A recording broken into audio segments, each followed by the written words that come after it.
खबर यह है कि गजवाए हिंद के बारे में मैंने कई बार आपको बताया, लेकिन गजवाए हिंद के निशाने पर कौन है? इस बार प्रधानमंत्री मोदी हैं। गजवाए हिंद जिसका मकसद है हिंदुस्तान को जंग के जरिए मुस्लिम राष्ट्र में तब्दील करना, उस गजवाए हिंद के निशाने पर कौन है?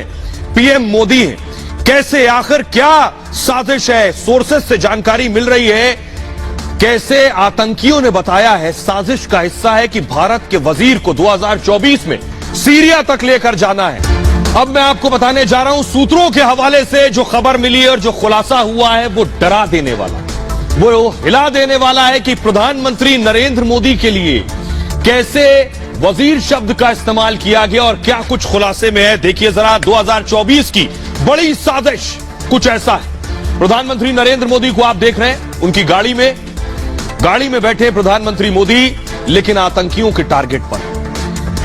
आपको बताऊं, आतंकी ताहिर कौन है, तस्वीर दिखाऊंगा। ताहिर ने जो खुलासा किया है वो हिला देने वाला। पटना पुलिस के साथ पूछताछ में ताहिर ने इन बातों को बताया है। पुलिस को व्हाट्सएप ग्रुप से बाकायदा जानकारी मिली है। ताहिर का जो फोन था, ताहिर के फोन से पुलिस को जो जानकारी मिली उसके हिसाब से अल फलाही के नाम से एक व्हाट्सएप ग्रुप बनाया गया। बताया जाता है जो अल फलाही है, नेपाल और भारत के पास एक बॉर्डर है, उस बॉर्डर पर एक मदरसा है, उसका नाम है अल फलाही। उसके नाम से बनाया गया ये ग्रुप। ताहिर ने व्हाट्सएप ग्रुप में बाकायदा मैसेज किए और ये मैसेज ये कहते हैं, जिसमें लिखा है दुनिया के सभी मुसलमान पाकिस्तान का साथ देंगे। उस मैसेज में ये 2023 में पाकिस्तान गजवाए हिंद का नेता होगा। गजवाए हिंद यानी हिंदुस्तान के खिलाफ जंग का।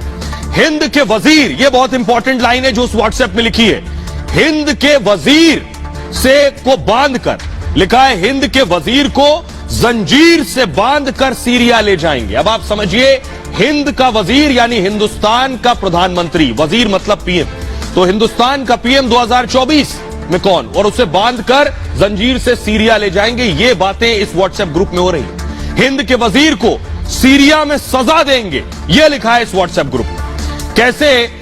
गजवाए हिंद का मतलब हिंदुस्तान को इस्लामिक राष्ट्र बनाना, उसका इस्लामीकरण करना।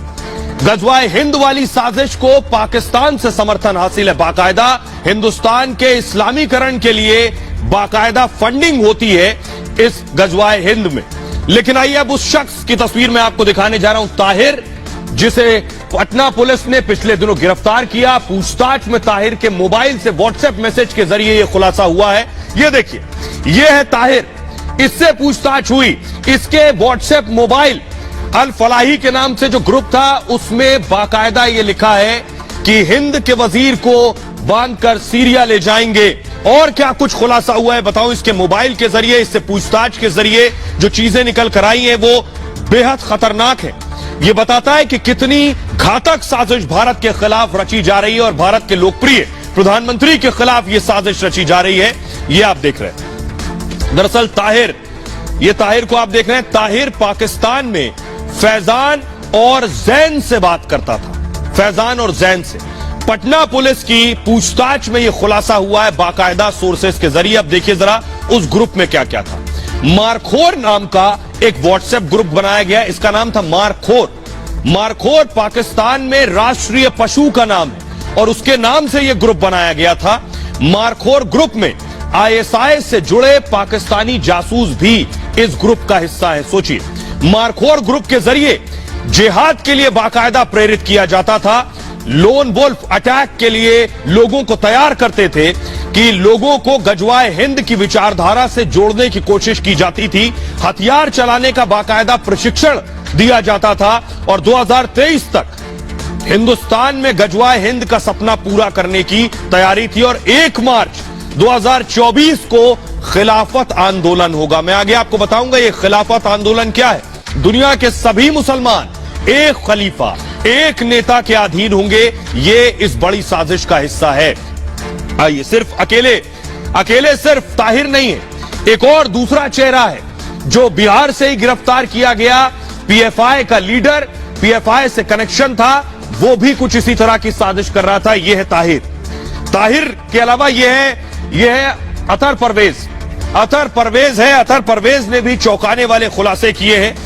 पीएफआई की साजिश क्या है भारत के खिलाफ और अतर से पूछताछ में क्या कुछ निकल कर आया है, यानी ताहिर जो साजिश रच रहा था उसी के साथ आगे बढ़ाकर अतर भी यही साजिशें रच रहा था। देखिए जरा अतर की तैयारी क्या थी, ये आप देख रहे हैं। 12 जुलाई को प्रधानमंत्री मोदी के दौरे के दौरान विरोध मार्च करना था और तीस्ता, देखिए तीस्ता सीतलवाड़ की गिरफ्तारी के विरोध में मार्च करना था। सोचिए जरा, तीस्ता से क्या कनेक्शन है भला, इसे इन्वेस्टिगेट कर रही है एजेंसियां। ये सोर्सेज से जानकारी मिली है।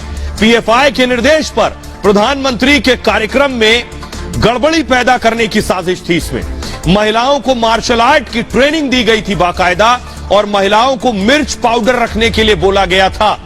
यानी आखिर मार्शल आर्ट की ट्रेनिंग क्यों और ये मिर्च पाउडर क्यों रखना था? प्रधानमंत्री के कार्यक्रम से पहले ही पटना पुलिस को ये सारी इंफॉर्मेशन मिली। खुफिया जानकारी पर पटना पुलिस ने फुलवारी शरीफ में छापा मारा और फुलवारी शरीफ से पुलिस ने 3 आरोपियों को गिरफ्तार कर लिया था। पटना पुलिस ने बाद में 2 और आरोपियों को अरेस्ट किया। इस मामले में देश तोड़ने वाली साजिश का बड़ा पर्दाफाश हुआ। लेकिन इस साजिश के बाद अब मैं आपको बताता हूं, 2 शब्द आपने सुने, एक गजवाए हिंद और एक खिलाफत। खिलाफत क्या है ये मैं आपको बताने जा रहा हूं और कैसे हिंदुस्तान में और दुनिया के मुसलमानों के जरिए इसकी तैयारी की जानी है। गजवाए हिंद आखिर क्या है? आखिर गजवाए हिंद के निशाने पर पीएम मोदी क्यों है? पीएम मोदी का शुमार आज दुनिया के बड़े नेताओं में होता है। 2014 में सत्ता में आने के बाद से ही मोदी एक तरफ जहां हिंदुस्तान की शान बढ़ा रहे हैं, वहीं सर्जिकल स्ट्राइक के जरिए पाकिस्तान को सबक भी सिखा चुके। जो मैं आपको दिखा रहा हूं तस्वीरें, ये वो व्हाट्सएप चैट है। अगर आप ध्यान से देखें तो इस व्हाट्सएप चैट में क्या लिखा है आपको समझ आएगा। यही कारण है कि पाकिस्तान के आतंकी संगठन लगातार प्रधानमंत्री मोदी को लेकर साजिश रचते हैं। पटना पुलिस के खुलासे से साफ है कि गजवा हिंद का सपना पूरा होने के बाद एक तरफ जहां हिंद के वजीर को सीरिया ले जाकर सजा देने की खुलासे की बात सामने आई, वहीं 2024 तक पूरी दुनिया में खिलाफत आंदोलन लाने की साजिश का पर्दाफाश हुआ। दूसरी तस्वीरें चलाइए प्लीज। अब हिंदुस्तान, पाकिस्तान समेत कई मुल्कों पर एक खलीफा का शासन होगा। अतर और ताहिर जैसे आतंकियों ने पाकिस्तान में बैठे अपने आकाओं के जरिए ऐसी खौफनाक प्लानिंग की थी। जाहिर है पटना पुलिस ने पटना से लेकर पाकिस्तान तक देश विरोधी संगठनों के मंसूबों पर पूरी तरह से पानी फेर दिया है।